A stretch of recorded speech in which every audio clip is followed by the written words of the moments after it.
Президент Росії оголосив військову операцію в Україні. Ukraine has been attacked from the north, the east and the south, and Russia has gained some territories. У столиці та Київській області з пів на 5 ранку чути вибухи. Ukraine accuses Russia of a massacre in Kyiv suburbs. Ukrainian President Volodymyr Zelensky has accused Russia of genocide.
Бережи вас Бог!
Русская душа, пробудись, пробудись, пробудись, русская душа. О, просыпайся, о, просыпайся, о, просыпайся, Дева России. Мы берем, Господь, эту взлетную полосу. Мы поднимаемся в небеса Твоими баллистическими ракетами. Мы поднимаемся туда Твоими, Господь, самолетами сверхзвуковыми.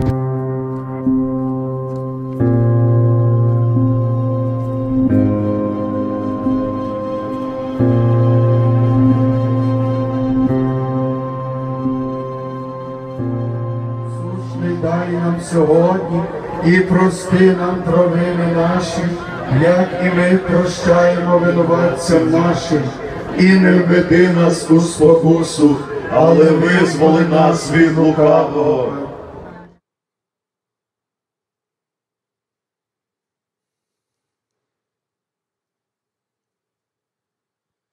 Dia 24 de fevereiro de 2022 mudou a nossa vida para o antes, para o depois. Às 5 horas da manhã, meu telefone tocou. Foi meu irmão André. Ele estava esquiando nas montanhas e os seus filhos estavam na cidade de Lviv. Ele me acordou e disse: Anatoly, acorda, a guerra começou. Eu abri o telefone, Irina acordou, nós abrimos os telefones e nós vimos cenas. Parte dessas cenas vocês acabaram de ver agora. Dizer que isso foi um choque para nós é dizer nada. Por 2 horas a gente só estava observando o que estava acontecendo com a Ucrânia. Somente depois a gente descobriu algumas coisas. A Rússia, no século XXI, decidiu jogar num jogo de um país imperialista. Eles atacaram o nosso país de madrugada, quando todo mundo estava dormindo, de 7 direções. Eles tiveram uma fila de tanques de guerra de 60 quilômetros entrando na Ucrânia. E o seu intuito foi, em 3 dias, pegar a capital Kiev, pegar o nosso presidente Zelensky e matar ele, a sua esposa e seus 2 filhos, aprisionar todo o governo. Nós somente agora descobrimos que a Rússia, através da KGB, criou 4 grupos de pessoas em toda a Ucrânia. Ou seja, eles pegaram 40 milhões de ucranianos e dividiram em 4 grupos. Foi descoberto agora isso. No primeiro grupo, as pessoas que devem ser mortas. Toda a liderança do país. Segundo grupo, tem que ir para a cadeia. Terceiro grupo, colaboradores. Que eles iam achando que esse grupo iria colaborar com a invasão russa. E o quarto grupo são as pessoas que a gente chama tanto faz. Mas a Ucrânia reagiu. A Ucrânia começou a lutar. Eu lembro muito bem quando o nosso presidente Zelensky, ele foi chamado pelo presidente americano Joe Biden e pelo primeiro-ministro da Inglaterra, naquela época era Boris Johnson. A gente agora o chama de Boris Johnsoniuk, porque ele se tornou um grande amigo da Ucrânia, e eles ofereceram para o nosso presidente: sai da Ucrânia, foge da Ucrânia e fica aqui na Varsóvia, vizinha, na Polônia, e a gente vai ajudar a criar um governo em exílio. E naquele dia, no primeiro dia da guerra, o nosso presidente, ele falou uma frase que mudou a história da Ucrânia. Ele falou o seguinte: não preciso de carona, eu preciso de armamento. Foi naquele dia quando o povo decidiu que nós somos ucranianos, que nós temos a nossa pátria, nós temos a nossa língua, nós temos as nossas crianças e nós temos que proteger a nossa casa. Mas eu confesso a vocês que isso não tem sido fácil. Eu vou ter alguns minutos para compartilhar algumas histórias e alguns pensamentos que Deus tem colocado no meu coração. Mas antes disso, eu quero que você abra a sua Bíblia no Salmo 73. É um salmo de Asaf. É um dos salmos terapêuticos que Deus tem usado para curar o meu coração durante a guerra. Salmo 73. E nós vamos ler apenas versículo 26, que vai agora ser mostrado aqui na frente. Veja o que o escritor está dizendo: o meu corpo e o meu coração poderão fraquejar, mas Deus é a força do meu coração e a minha herança para sempre. Pare para pensar um minuto. Dá uma olhada nesse texto. Ao meu ver, aqui nesse texto, a gente está vendo 2 grandes verdades. A primeira verdade é a nossa fraqueza. E a outra verdade é a grandeza de Deus.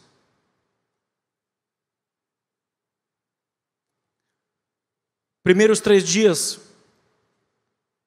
a sensação, você não consegue dormir, beber, comer, ler, é um caos. Eu comentei com o pastor Walter que eu lembro das minhas crianças, parece que as crianças naquela época estavam com 5 e 6 anos de idade, parece que eles sentiam que a gente estava passando uma grande crise. Eles sumiram, as crianças sumiram. Não chamaram a gente, e a gente resolvendo as coisas. E sabe o que? Eu percebi que eu não fui preparado para uma guerra. Não fui ensinado no seminário para encarar uma guerra. Não sei como se comportar. Confesso a você, eu me senti tão fraco, tão humilde. E a gente pegou nossa família, e a primeira coisa, a gente tem que ir para um lugar mais seguro, porque as cidades grandes, todas as capitais, praticamente todas as capitais, foram bombardeadas pelo exército russo. No primeiro dia, eles bombardearam todas as bases militares da Ucrânia e todas as pistas de todos os aeroportos. Acabar de vez. Mas graças a Deus, o inimigo erra. E a gente pensou, bom, vamos ir para um lugar para descansar um pouco e para tomar decisão o que fazer. E a gente foi para o interior do estado de Lviv. O estado de Lviv fica na fronteira com a União Europeia, na fronteira da Polônia. E a aldeia da minha esposa Irina fica a 7 quilômetros da fronteira. E toda a família de Irina, nós fomos para lá. Só um banheiro, 2 pequenos quartos, Mais de 30 pessoas, crianças, a gente todo dormindo no chão algumas noites. Eu nem percebi que eu tive que dormir ao lado da minha sogra.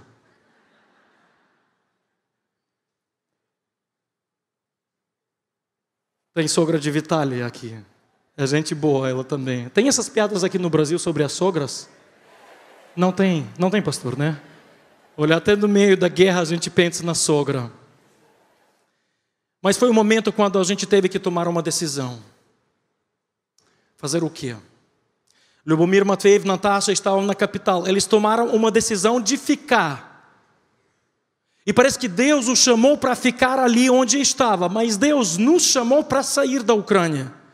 Porque no primeiro dia da guerra, o presidente decretou a lei da calamidade, a lei da guerra, e os homens da idade dos 18 até 60 anos, até hoje não podem sair do país. Mas Deus nos deu uma filha adotiva, Zlata, que está lá. Porque eu sou pai adotivo, eu posso sair. Nós saímos no terceiro dia de guerra e começamos a trabalhar na Polônia, na Alemanha, servindo aos nossos refugiados. Mas o meu coração estava muito apertado, eu estava chorando. Eu não conseguia nem entrar no McDonald's. Eu sentia culpa. O meu povo está sofrendo na Ucrânia, estou aqui na Polônia, eu não posso entrar nem tomar um cafezinho. Como eu entendi bem o homem da Bíblia chamado Urias. Quando Davi fez uma barbaridade e chamou ele da linha de fronte, lembra? Para que ele possa dormir em casa, mas o que fez Urias? Como eu posso dormir na casa, gozar da minha mulher se os meus companheiros estão lá? E ele lembra onde ele dormiu? Ele dormiu lá na porta do templo. Muitos ucranianos, homens, passaram pelo sentimento de culpa. Quando nós saímos, Deus mandou uma excelente equipe da Junta de Missões Mundiais. Nós louvamos a Deus pela junta, nós louvamos a Deus pela igreja como aqui, a igreja do Recreio, que tem apoiado a gente através da junta. Nos primeiros dias, eles logo chegaram à Polônia, para montar um esquema, fazer o quê? Como a gente pode trabalhar, como a gente pode reagir. Mas eu lembro, e aquele meu coração apertado, eu lembro quando o pastor João Marcos, o diretor da nossa junta, ele chegou no aeroporto de Cracóvia. Eu não sabia que ele estava depois da cirurgia, mas ele estava lá apresentando vocês.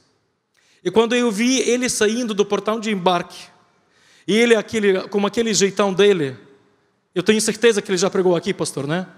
Como aquele jeitão dele, ele chegou perto de mim e falou: Anatoly, eu vim aqui para dar um abraço em nome da Igreja Batista Brasileira. Quando ele me abraçou, foi o primeiro dia que eu chorei. Deus ali começou a minha cura, trabalhar sobre mim. E Deus começou a fazer vários trabalhos, porque a gente esperava centenas de refugiados. Mas vocês viram aqui no vídeo que nós tivemos durante a guerra 14,5 milhões de refugiados. Somente para fora, os ucranianos que tiveram que sair para fora, em grande sua maioria, mulheres e crianças, foram perto de 8 milhões de pessoas. E nós tentamos a servir a eles. Mas depois veio o pastor Wander. Eu o conheci em 2008. E sabe aonde?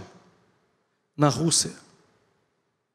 Ele chegou lá na Rússia, na cidade de Moscou, com seu amigo, colega e meu amigo agora, pastor Fábio Pisa, missionário da Itália. Eles vieram dois. E nós rodamos tanto lá com ele. E Deus nos deu, não sei porquê, Deus nos deu uma amizade. Eu até olhei para a roupa dele, pensei, puxa vida, ele sabia que eu ia colocar uma camisa branca, tênis branco. Só errei a calça jeans, né, pastor? E o pastor Wander, sabendo da nossa tensão, ele ligou para mim e falou: Anatoly, eu sei que vocês estão agora na União Europeia, eu quero descansar com vocês. Nós não podíamos sair da União Europeia naquele momento por causa da documentação da Alemanha. Ele disse: escolha qualquer lugar. A gente vai para lá, a gente vai tomar cafezinho, vai descansar, vamos conversar. E ele veio com uma família, com seu filho. E nós tivemos momentos maravilhosos na Áustria. E talvez ele não lembre, mas ele fez uma pergunta para mim, que foi uma pergunta que abriu um leque para o futuro. Por um momento a gente via, como nesse salmo, a gente via que a gente é fraco, que o nosso país está sofrendo. Eu peço à mídia a colocar a primeira foto aqui. Nós estamos chorando pela Ucrânia. Muita gente agora está sofrendo. Nós perdemos tantos templos agora lá na Ucrânia, principalmente no território que foi invadido pelo exército russo. Mas o pastor Wander fez uma pergunta: Anatoly, se passaram 5 meses, qual aprendizagem a igreja ucraniana tem da vida hoje em dia? Durante todo esse tempo eu estou pensando que aprendizagem a igreja ucraniana tem no dia de hoje, nesse momento tão difícil. A Ucrânia sobreviveu, a Ucrânia não caiu. A Rússia tomou 28% do nosso território. Hoje em dia a Ucrânia liberou 14%, ou seja, metade. E nós continuamos a passar um momento muito difícil. Mas a pergunta que esse homem me fez, eu comecei a pesquisar, falar com os pastores, e nós percebemos que Deus tem dado para nós 4 grandes aprendizagens da nossa igreja ucraniana. E eu gostaria de compartilhar com você, porque vocês são uma igreja local, que faz diferença nesse mundo. Mas eu acredito que Deus quer usar mais a sua igreja para muita coisa.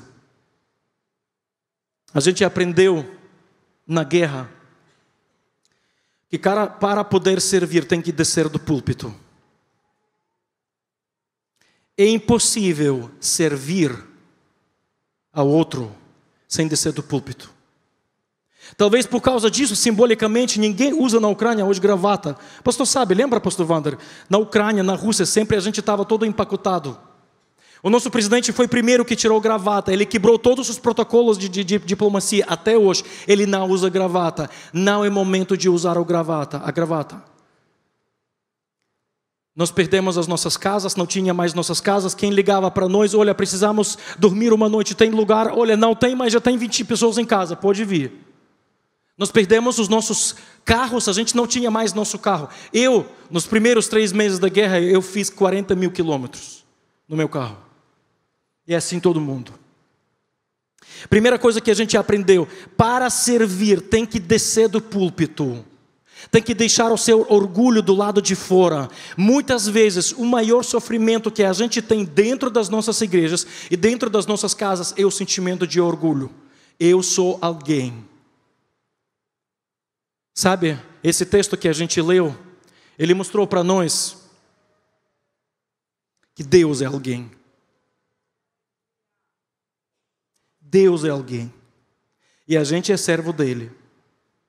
Para isso temos que descer. Segundo momento de aprendizagem que a gente aprendeu durante a guerra é que o pouco nas mãos do Senhor se torna muito. Vou contar uma história. Nós sentimos esse clima de guerra. A gente entendia que haveria uma onda de refugiados. A gente mora na cidade de Lviv, que fica na parte ocidental da Ucrânia. A Rússia fica desse lado aqui. E a gente supunhava que haveria um grupo de refugiados. Eu lembro, uma semana antes da guerra, a gente se encontrou com todos os 12 pastores da cidade de Lviv. O pastor Wander conhece quase todos, porque ele treinou eles.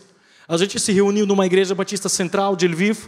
Sentamos e falamos assim: olha, vamos criar um comitê de guerra e vamos dividir quantas pessoas a gente pode receber de refugiados. E fizemos uma lista. Uma igreja falou: a gente pode receber 10 pessoas. Outra igreja falou: nós podemos receber 50 pessoas. Outra igreja falou: a gente pode receber 100 pessoas. Mas quando a guerra começou, sabe quantos refugiados nós tivemos na nossa cidade? Dentro de 2 semanas, a população da cidade de Lviv aumentou 300 mil pessoas. De 1 milhão para 1.300.000 pessoas. Todo o recurso que nós tivemos, dentro de 1 semana desapareceu, sumiu. Questão de comida, questão de alimentação, dá uma comida para as pessoas, porque o pessoal vinha para a cidade de Lviv e ia para a fronteira. Mas quando a gente coloca poucas coisas nas mãos do Senhor, Deus começa a fazer muita coisa. Eu lembro o pessoal da junta, apoiado por esta igreja, apoiado pelas igrejas batistas brasileiras. Eles vieram para nós, nos deram $10.000. Anatoly, toma aqui. O que você pretende fazer? Eu falei: olha, precisamos comprar uma van, porque tem milhares de pessoas da cidade de Kiev que não podem sair de lá. Eu não sei como, nós compramos 10 vans. Somente as 3 vans que a gente tinha no início, em um mês, essas vans fizeram 100 mil quilômetros levando os refugiados. Mas o que marcou a minha vida foi um testemunho na minha igreja. Entre centenas de pessoas que vinham para a nossa igreja para dormir, depois ir para a Alemanha, para a Polônia. No meio desse tumulto, e a gente colocava as pessoas, sabe aonde? Nós na igreja temos apenas 2 banheiros e nenhum chuveiro. Todos os dias na nossa igreja dormiam entre 50 e 150 pessoas, dormindo assim no chão. A igreja virou um grande dormitório. E no meio dessa muvuca, tem essa palavra em português, muvuca? Porque eu sou nordestino, vocês sabem disso, sou de Recife, na verdade. Lá se fala muvuca. No meio dessa muvuca, pastor Victor, pastor da igreja Altão, pastor Victor, pastor Vandro o conhece, ele contou essa história. Ele disse: apareceu uma senhora velhinha, de 80 e poucos anos. Aí ela aproximou-se ao pastor Victor com uma sacola, de um supermercado, uma sacola, e disse: pastor, eu tenho aqui uma coisa para o senhor. Aí o Victor falou: o que tem a senhora lá naquela sacola? Eu tenho aqui, toma aqui, pastor. Aí Victor disse que ele abre aquela sacola e ali, pacote de dinheiro. Aí o pastor perguntou: o que é isso? Aí ela disse: por toda a minha vida eu guardei esse dinheiro da minha pensão. Tem aqui 80 mil grivnas, que naquela época era entre 4 e 5 mil dólares. Ela disse: é tudo que eu tenho, mas eu não preciso mais. Eu vou para a Alemanha, vai ser tudo bem comigo, mas vocês sabem o que fazer com esse dinheiro. Tem tanta gente aqui. Quando a gente coloca o pouco que nós temos nas mãos do Senhor, Deus faz a diferença. Terceira aprendizagem, nós tivemos que reavaliar as nossas prioridades. Eu quero que o pessoal do mídia coloque a segunda foto aqui. Essa foto foi feita, essa pintura foi feita por um pintor israelita. Nós agora entendemos muito bem o que Israel está passando. A situação é muito parecida. E ele pintou isso. E talvez alguém de vocês agora vai dizer: olha, Anatólio, mas por que o presidente da Ucrânia não se encontra com o presidente da Rússia, assina um acordo de paz e pronto? Irmãos e irmãs, eu vou dizer uma coisa muito simples. Eu sei que aqui esse púlpito não é para falar de política, mas eu não falo de política. Eu falo sobre aquilo que eu vejo pela janela da minha casa, como os mísseis andando em cima das minhas crianças. Se a Ucrânia cair e a Rússia invadir toda a Ucrânia, o mundo democrático vai cair. O nosso vizinho, nem quero falar do nome dele, ele não vai parar na Ucrânia, ele vai prosseguir, ele vai à Polônia, ele vai aos países bálticos e depois ninguém sabe o que vai acontecer. Por isso é tão importante segurar as mãos da Ucrânia hoje em dia. A Ucrânia está defendendo os valores da democracia, os valores da liberdade.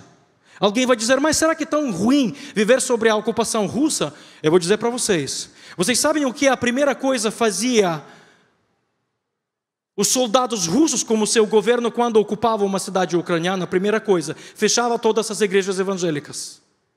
Eu conheço alguns pastores na cidade de Melitopol, uma cidade grande, onde havia grandes igrejas batistas nossas. Sabe o que os russos fizeram nos templos batistas hoje? Quarteirão de militares deles. E a segunda coisa que os russos faziam, criaram um lugar de tortura. Eles sabiam quem era mais patriota, mais nacionalista, e a ideia deles sempre foi quebrar o povo. Se a Ucrânia cair, vai cair a União Europeia. E aí pode acontecer a segunda coisa. Agora, os países que têm arma atômica ou têm um poderio financeiro vão dizer o seguinte: olha, não tem regra. Agora, quem domina o mundo é quem tem mais força, quem tem mais poder. Olha o que a Rússia fez, ninguém falou nada. Eu não quero falar, irmãos, eu sei que aqui são cidadãos brasileiros, eu amo o Brasil. A minha metade é brasileira, mas eu não entendo hoje o governo brasileiro. Porque o governo brasileiro não se posiciona. Quando é preto, tem que falar que é preto. Quando é pecado, tem que falar o pecado. Mas eu sei que vocês o povo de Deus são diferentes. Uma das coisas que a gente está aprendendo, nós estamos reavaliando as nossas prioridades. Eu confesso a você, quando naquele dia eu acordei, eu entrei no quarto onde as minhas crianças estavam dormindo, Zlata e Lucas, naquela época estavam com 5 e 6 anos de idade. Eu olhei para elas e eles estavam dormindo com tanta facilidade, com tanta tranquilidade, como se fosse nada tivesse acontecido. E eu pensei, Senhor Deus, e daí que eu tenho essa casa que tão boa, tão gostosa? E daí que eu tenho esse carro bom? Deus me deu um Audi. Eu não sei se Audi é pecado aqui no Brasil. Mais ou menos. Mas lá é muito mais barato. Mas eu falei, meu Deus, e daí desse carro? Olhando para as minhas crianças, eu entendi, o maior valor que Deus nos deu é a vida. Aí eu paro aqui e pergunto a você, o que você faz com o maior presente que Deus te deu? Como você gasta seu tempo? Você sabe que as suas finanças mostram a sua prioridade? Para onde você tem gastado o seu dinheiro? Não se fala não abençoar as suas crianças, não ir para férias boas, não é sobre isso. A questão é sobre valores. Às vezes a gente pensa tanto sobre nós que esquecemos sobre a prioridade que Deus tem nos dado. E a quarta coisa, última. Pastor Wander, eu estou respondendo a sua pergunta de 1 ano e meio atrás. Descer do púlpito para poder servir, o pouco nas mãos do Senhor se torna muito, reavaliar as prioridades é a quarta coisa. Não é a sua grandeza que faz diferença, mas o poder de Deus. A Recreio é forte não é porque o pastor Wander está pregando aqui. Ele é um servo de Cristo, usado por Deus. Essa igreja tem poder, não porque tem poder econômico aqui, porque você tem bom emprego, graças a Deus pela sua oferta. Continua fazendo, mas o poder da igreja não está nisso. O poder de Deus está na grandeza dele. E parece que Asaf entendeu isso. Ele disse que o meu corpo pode fraquejar. O meu coração, as minhas emoções, eu posso me abalar, eu posso fazer algumas coisas erradas, eu posso errar. Afinal de contas, errar é humano. Mas o salmista Asaf, ele diz, mas Deus é a minha rocha. Liguem, por favor, o terceiro slide aqui. Nós sempre sonhávamos para evangelizar a União Europeia, mas é tão fechada a União Europeia.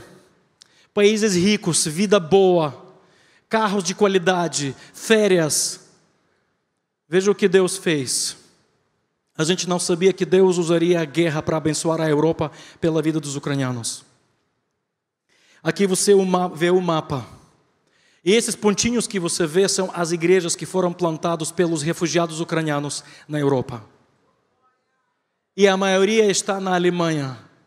Não me pergunte por quê, eu não sei. Eu sei que somente no primeiro ano, 2022, os ucranianos somente na Alemanha plantaram mais de 100 igrejas. Só a grandeza de Deus pode fazer isso. Lembra de José?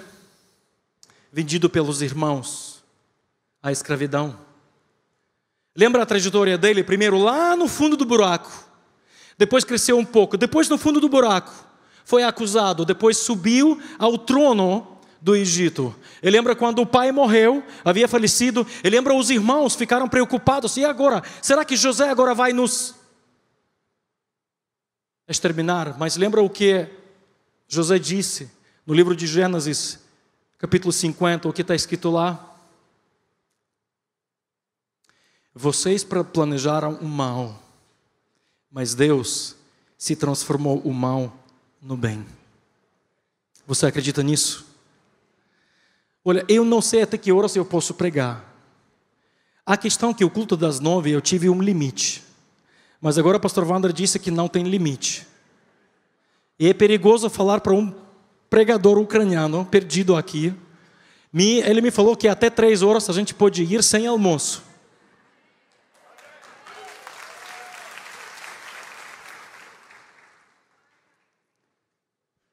Rápido, 4 verdades. E a gente vai orar. Quais são os grandes desafios do período pós-guerra? Nós mostramos isso na guerra. Primeiro desafio, crianças. Você sabia que Putin deportou para a Rússia 300.000 crianças ucranianas?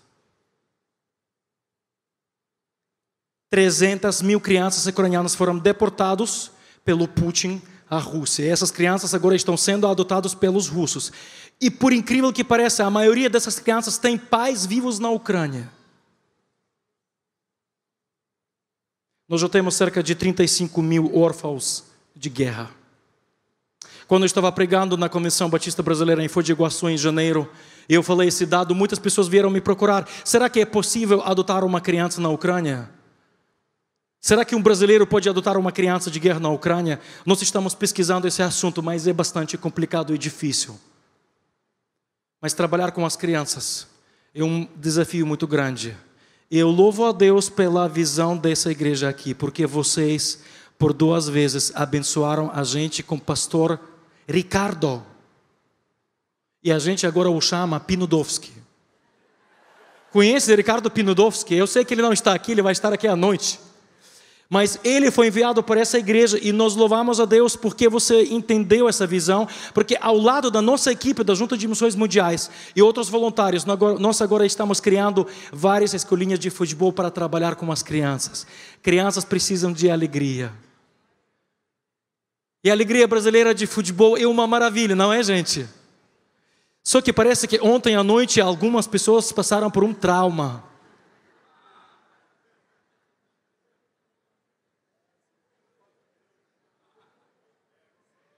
Eu não sei porque você está rindo. Parece que teve um joguinho aí ontem, né? Mas, gente, agora sério. Brasileiro traz uma alegria. E nosso sonho é agora plantar 25 escolas de futebol na Ucrânia, em todos os estados da Ucrânia. Já temos projeto para isso, temos alguns planos. Nós precisamos da sua participação. Enviar algumas pessoas, talvez pastor Pinudowski. Ele não joga a bola bem. Mas olha, prega muito bem. Crianças, nosso primeiro desafio. Segundo, viúvas. A Ucrânia não abre o número de mortos na Ucrânia. É um número sigiloso, principalmente do exército. É um número sigiloso. Mas o nosso apartamento fica ao lado do cemitério. E nós vemos o cemitério todo dia. Somente as pessoas de Lviv que estão lá. Na nossa igreja nós temos uma irmã, filha do pastor. Eu fiz o casamento dela em 2018. O seu esposo, Bogdan, homem de Deus, foi alistado ao exército. E como o porte físico dele é muito forte, ele foi alistado como atirador. Ele passou 90 dias na Espanha, na base da OTAN. Quando ele foi para a guerra, no primeiro dia de guerra, ele foi atirado pelo atirador russo aqui nessa parte. A esposa dele ficou viúva, filha do pastor Victor. Victor perdeu o genro na guerra. E quando eu vejo aquelas 2 crianças pequenas, o meu coração quebra muito. Nós temos muitas viúvas. Confesso a você, não sabemos como trabalhar com elas. Terceiro desafio, traumas. Se diz que 15 milhões dos ucranianos hoje em dia precisam de um tratamento psicológico. Gente, nós estamos vivendo 700 e mais dias direto num estresse sem parar. Muitas traumas emocionais, muitas traumas físicas, muitas traumas espirituais. E o quarto, o último, eu já vou terminar. Esse momento, esse desafio é mais difícil para nós. Chama-se perdão. A Rússia faz muito mal para o nosso coração. Ela faz o nosso coração muito doer. E as 2 coisas que Deus trabalhou comigo durante a guerra foram os momentos mais difíceis. Depois do início da guerra, foram momentos mais difíceis. Primeiro momento, quando eu fui chamado para pregar às viúvas. A Igreja Batista Central tem um trabalho belo com as viúvas de guerra. A maioria delas está abaixo de 30 anos de idade. Natal, eles fizeram uma festa para essas mulheres. Havia mais ou menos 100 viúvas. Quando eu cheguei lá, eu falei, meu Deus, o que eu vou falar agora para elas? Que palavra eu vou usar para confortar o coração das pessoas? A maioria não crentes. O que eu vou falar? E o segundo momento que foi muito difícil para mim. Acontece que a Rússia está nos exterminando. Mas os ucranianos estão pregando a palavra aos russos. Você sabe como? Tem muitos prisioneiros de guerra. E uma vez, a prefeitura da cidade de Lviv telefonou para os nossos pastores e falou, olha, nós temos aqui uma prisão, que todos os prisioneiros soldados russos estão aqui nessa prisão. Olha, se quiserem, no domingo eles não fazem nada, podem pregar o evangelho para eles. A Igreja Católica pegou uma hora, a Assembleia de Deus pegou uma hora e as igrejas batistas pegaram outra hora. Eu, quando ouvi isso, eu falo russo também, eu pensei, vou lá. A minha esposa Irina falou, eles não merecem disso. E esse sentimento que Irina tem é esse sentimento de todos nós. Eles não merecem. Como a gente vai abençoar aqueles que estão estuprando as nossas crianças? E quando eu estava preparando, eu não sabia o que pregar. Eu recebi a notícia que a filha do pastor da nossa igreja se tornou uma viúva. Bogdan foi atirado pelo atirador. Eu pensei, eu não vou para lá. Eu não vou para lá, eu não tenho condições de ir para lá. Mas quando Deus trabalha no nosso coração, e mesmo com ódio, eu fui para lá com ódio, confesso a vocês. Eu cheguei lá, e num quarto, onde cabia 70 pessoas, entraram 300 pessoas. E todos com a cabeça para baixo. Sentaram no chão, e eu perguntei a eles, que palavra mágica você queria ouvir hoje? E sabe o que eles me responderam? Troca. Eu falei, o quê? Troca. Nós estamos esperando que um dia nós vamos ser trocados pelos prisioneiros ucranianos. Fazem a troca. Aí eu falei para eles, eu acho que vocês não precisam dessa palavra. Eu quero trazer uma outra palavra. E essa palavra chama-se liberdade. Abri a Bíblia, eu comecei a pregar o Evangelho, sem querer, com muita raiva deles, confesso a vocês.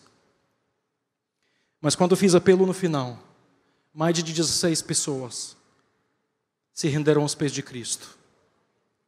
Eu confesso a vocês, nós ucranianos ainda não estamos prontos para perdoar os russos, porque a guerra ainda continua. Eles ainda estão fazendo o mal para nós. Ainda há muito sofrimento. Mas eu quero declarar a vocês, apesar da nossa fraqueza, apesar das falhas humanas, Deus não perde o controle.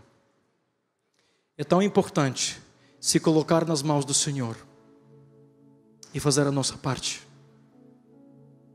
Eu vou chamar agora o pastor Wander para cá. Enquanto ele está vindo, eu quero fazer um pacto com você. Se você promete que você vai orar pela Ucrânia, pelo fim da guerra, pela vitória do povo de Deus, e você vai orar todos os dias até o final da guerra, não fique com pressa, levante a mão. Se você promete que até o final da guerra, você vai orar pela Ucrânia, para que a igreja da Ucrânia sobreviva e possa abençoar o leste europeu, por favor, levante a sua mão. Deus está vendo isso. Por favor, estamos bastante cansados. Os pastores estão cansados, mas nós estamos vendo uma obra de Deus e a gente não sabe como explicar isso. Pastor Wander.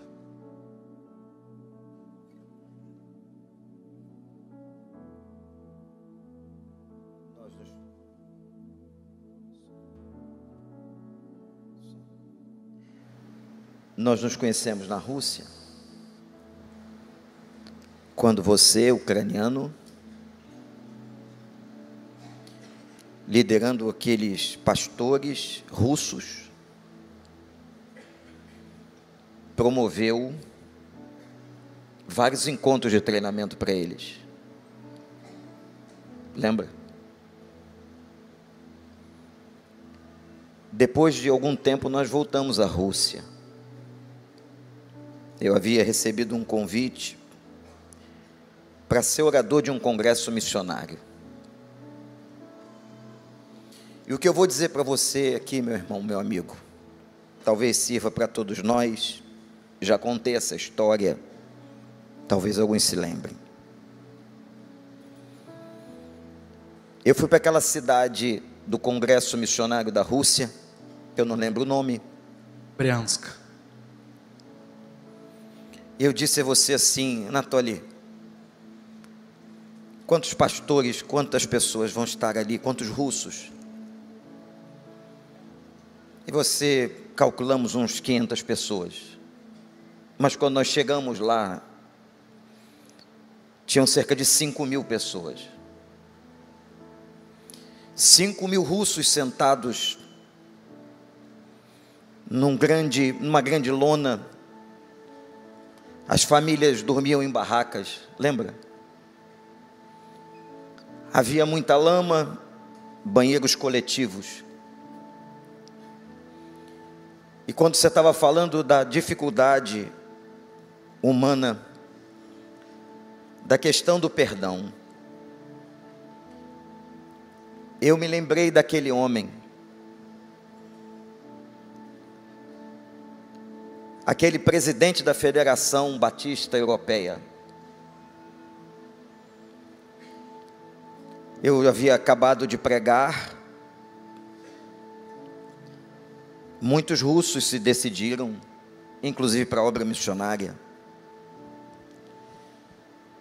E um homem pediu a palavra no meio daquela multidão,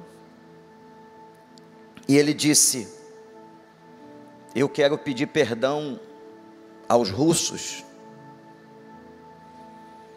Ele era o presidente da Federação Batista Europeia. Eu me chamo Guderian. E eu quero pedir perdão a vocês porque o meu avô, Hans Guderian, comandou as tropas alemãs na época do nazismo e matou centenas de russos. E eu estou aqui para pedir perdão a vocês em nome da Alemanha. Eu nunca tinha assistido, acho que você talvez, um pedido de perdão coletivo. Nós estávamos juntos. E os russos ficaram em pé e muita gente chorando, se lembrando provavelmente do seu passado, da sua história, dos seus antepassados, do seu povo. Os russos chorando aplaudiram. E eu me lembro de muitos russos sentados perto de nós, dizendo: nós o perdoamos.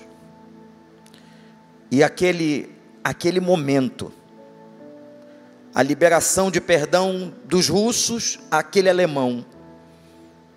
O presidente da Federação Batista Europeia era um alemão, cuja família tinha sido uma família nazista. Irmãos, foi um dos momentos mais marcantes da minha vida. Eu nunca mais vou esquecer. E que o Espírito de Deus possa trabalhar no coração de vocês. Que vocês estejam sempre livres. Como deve ser difícil, nós não estamos na pele de vocês, na dor, no mesmo sofrimento. É difícil imaginar um exército estuprando as mulheres e as crianças, matando os idosos, e ainda a gente precisar liberar esse perdão. Você sabe, quando você estava falando, o nome, o rosto de quem veio imediatamente na minha cabeça?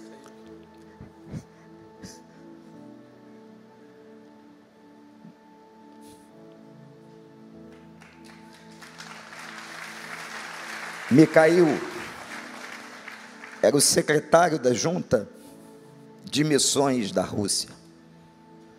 Como nos tratou bem.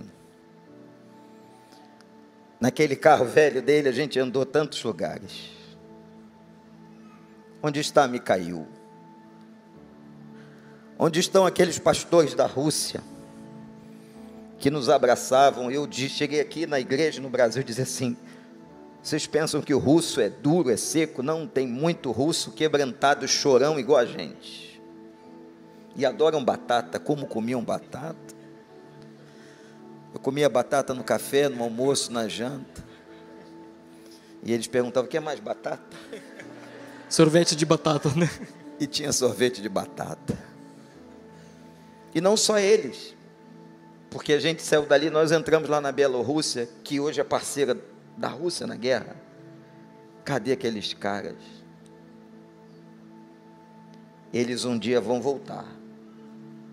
Eles um dia vão voltar a procurar vocês, porque a Ucrânia é um polo missionário no leste europeu.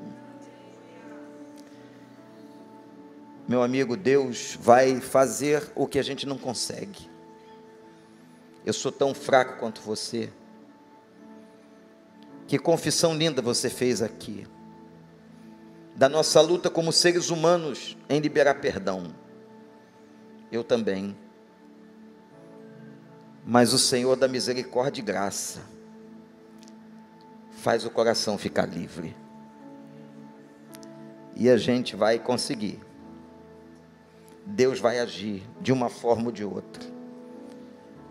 Deus vai cuidar do coração do Mikhail, dos russos, dos bielorrussos, daquele monte de pastor lá em Kiev, em Lviv, nos seminários, que foi lá que eu conheci o Vitali. Foi lá que ele viu a primeira vez um brasileiro em carne. Mas eu queria convidar você a ficar em pé. E eu vou pedir ao pastor Robson com a Doris que conduza as duas famílias aqui, se possível. Vitali fala português, vai ajudar. Para que nós levantemos um outro clamor.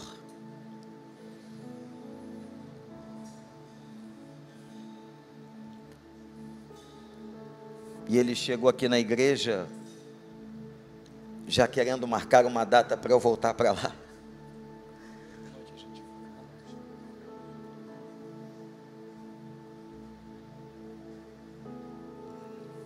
Eu perguntei no culto das 9, depois de uma palavra dessa, o que é que importa? O que é que importa nessa vida?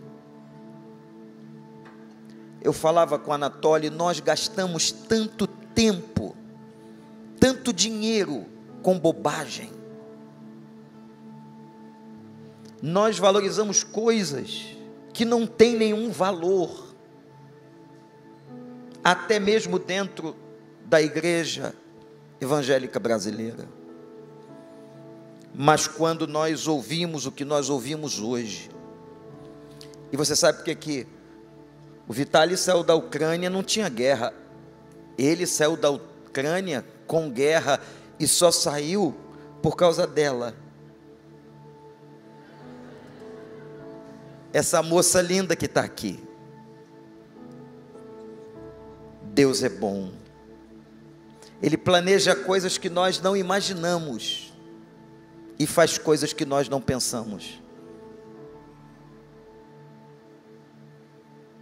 E o Anatoly pode andar nos campos de refugiados da Europa por causa das latas. Deus é maravilhoso. Deus é maravilhoso. Estende a tua mão para cá. Eu queria que você levantasse a sua voz e você orasse. Aqui estão ucranianos. Levanta a sua voz. Pede misericórdia. Pede libertação. Que o cetro da maldade caia. Que a misericórdia do Senhor nos alcance. Clame ao Senhor.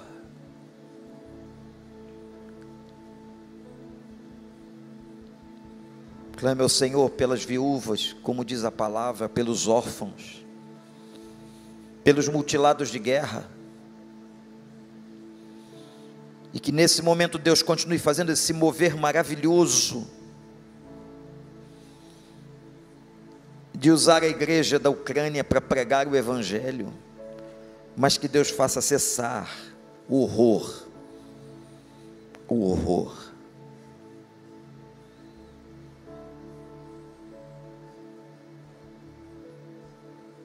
Senhor Deus, muito obrigado pelo privilégio de participar deste culto hoje de manhã. Nós não vamos esquecer, Senhor, a experiência desta manhã, de estarmos aqui com os nossos irmãos, que estão passando o momento mais difícil da história de suas vidas, que fizeram reflexões tão profundas como o pastor Anatólia acabou de dizer. Reflexões sobre a existência, sobre aquilo que é importante. Senhor, tem misericórdia. Estende a tua mão sobre a Ucrânia. Estende também a tua mão de justiça sobre a Rússia, Senhor, sobre a Bielorrússia. Que essa guerra cesse, Senhor. Mas nós sabemos que no meio do caos e da dor, o Senhor faz com que as coisas cooperem para o bem daqueles que te amam e que vivem no teu propósito. Ó Deus, Deus Altíssimo, seja o refúgio e o abrigo deles. Não são os abrigos antiaéreos que os protegem, mas é o Senhor. A vida deles não está nas mãos de um soldado inimigo, mas está nas tuas mãos. Eu intercedo agora pelo nosso outro missionário que não pôde sair de Kiev, Liubomir, Natasha, Máximos, aquela família amada, Senhor. Pai, o teu filho inclusive teve problemas emocionais seríssimos no meio da dor. Recupera a sua vida, a sua casa, dá forças, Senhor. Que o Senhor continue abençoando e tendo misericórdia. E que esta hora, Senhor, no meio de tanta dor, o Senhor possa fazer com que muita gente encontre o teu nome. Nós clamamos, Senhor, por essas crianças. Nós clamamos, Senhor, por essas famílias. Nós clamamos porque o Senhor é um Deus amoroso, príncipe da paz e Deus da eternidade. Recebe a nossa adoração, o nosso clamor ao Senhor, em nome de Jesus. Em nome de Jesus. Amém. Nós vamos cantar a última canção. Eu vou pedir que eles fiquem aqui. Fique aqui, Vitali. Nós vamos terminar cantando ao Senhor. E eu queria, propositalmente, que você olhasse o rosto deles. E que ao olhar o rosto deles,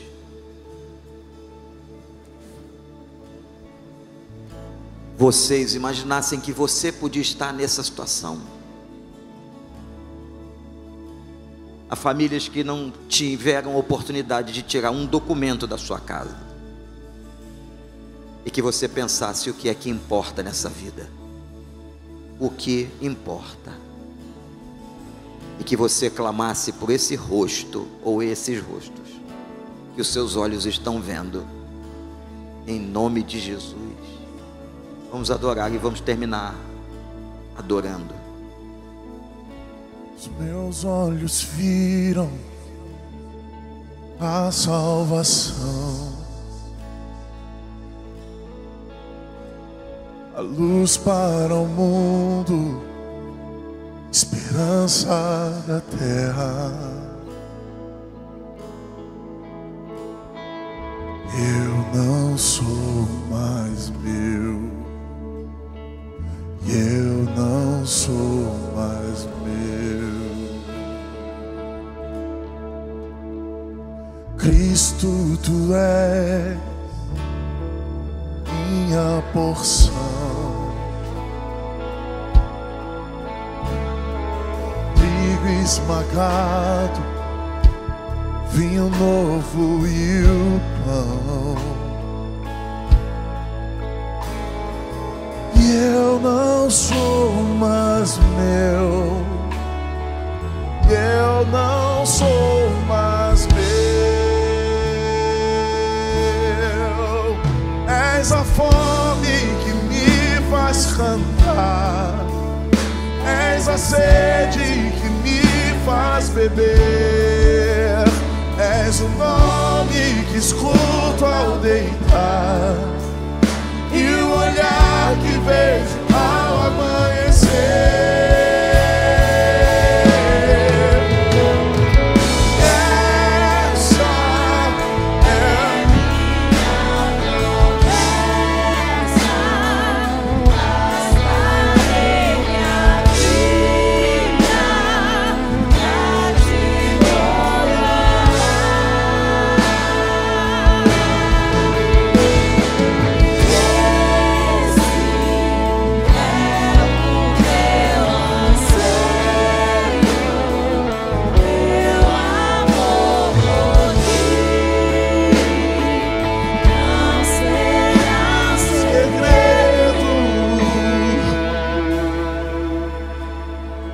Meus olhos viram a salvação,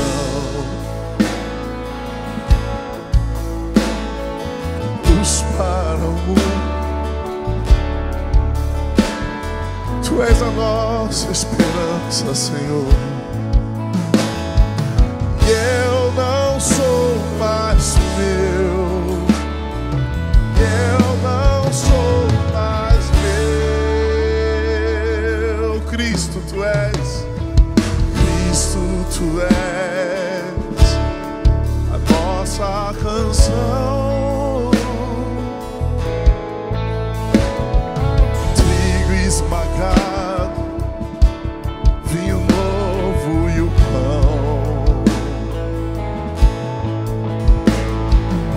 Eu não sou mais meu, eu não sou mais meu. És a fome que me faz cantar, és a sede que me faz beber, és o nome que escuto ao deitar e o olhar que vejo ao amanhecer. E essa é minha promessa, gastarei minha vida pra te coroar.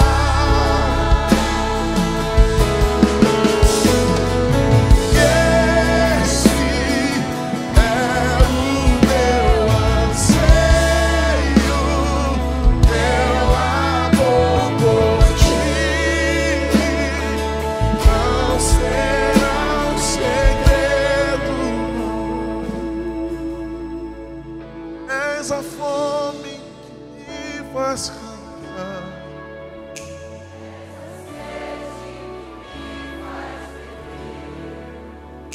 és o nome que escuto ao deitar.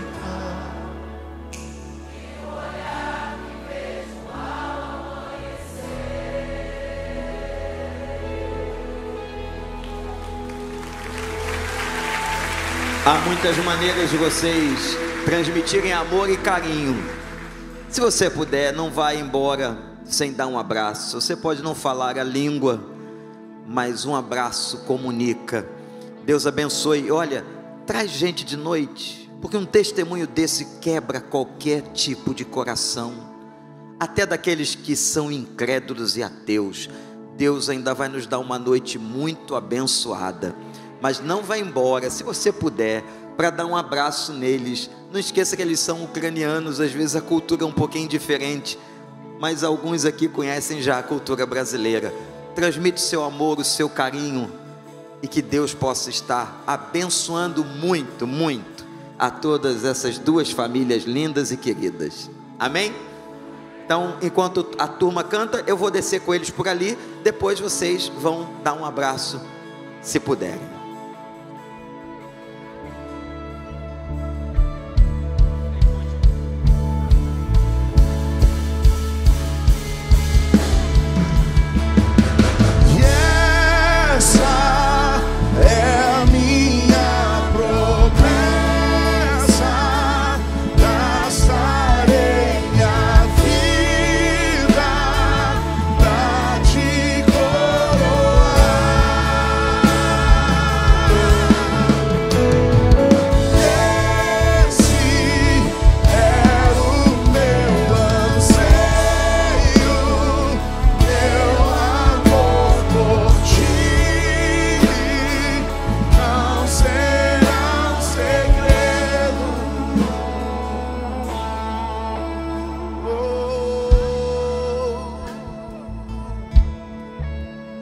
Seu domingo seja uma bênção.